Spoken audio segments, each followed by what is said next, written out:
Na mapagpalang araw sa ating lahat mga kapatid. Ako muli sa Adrian Bernales ng Batch 3. Ito ang aking daily devotion.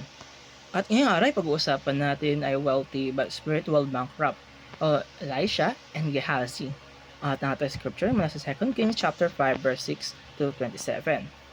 Sasabi sa ating Bible verse ngayong araw, "Is this the time to make your money or to accept loans? Olive groves and vineyards, sheep and cattle, male and female servants." Ito mula sa 2 Kings chapter 5 verse 26. Sa 2 Kings chapter 5 mga kapatid, matapos pagalingin ng Diyos si Naaman mula sa sakit ng pamamagitan ni Elisha, gusto ni Naaman na magbigay ng regalo bilang pasasalamat. Pero tumanggi si Elisha. Alam niya na ang himala ay hindi mabibili at ang kaluwalhatian ay para sa Diyos lamang. Pero iba ang naging reaksyon ni Gehazi dito mga kapatid. Ang lingkod ni Elisha, habang umalis si Naaman, hinabol siya ni Gehazi at nagsinungaling para makahingi ng pilak at mga damit. Nakakuha nga siya ng kayamanan pero nawala naman ang kanyang integridad at relasyon sa Diyos. Sa paningin ng mundo, parang successful si Gehazi. Nakakuha siya ng pera at mga mamahaling bagay na mabilis. Pero sa paningin ng Diyos, siya ay naging spiritually bankrupt. Ito ang panganib ng kasakiman o greed mga kapatid. Minsan hindi natin napapansin kung gaano kalakas ang impluwensya ng pera sa puso natin.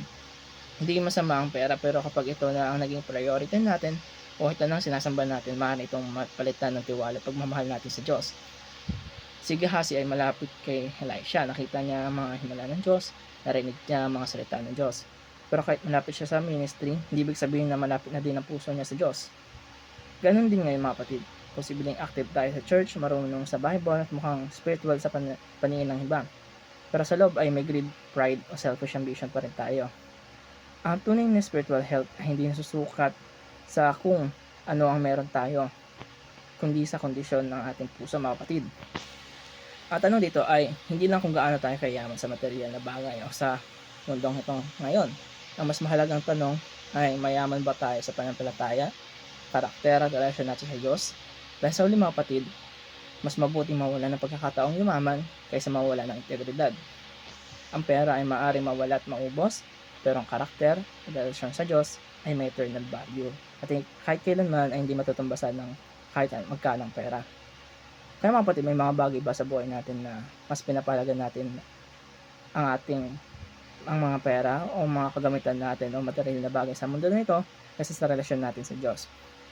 Kaya mga kapatid, suriin natin ang puso natin. Huwag nating hayaan ng pagdanay sa pera, success ang magdikta ng mga desisyon natin sa buhay. Piliin natin maging tapat at may integridad. Ilagay ang Diyos pinakamahalagang kayamanan sa buhay natin. Kaya mga kapatid, maraming salamat sa panonood.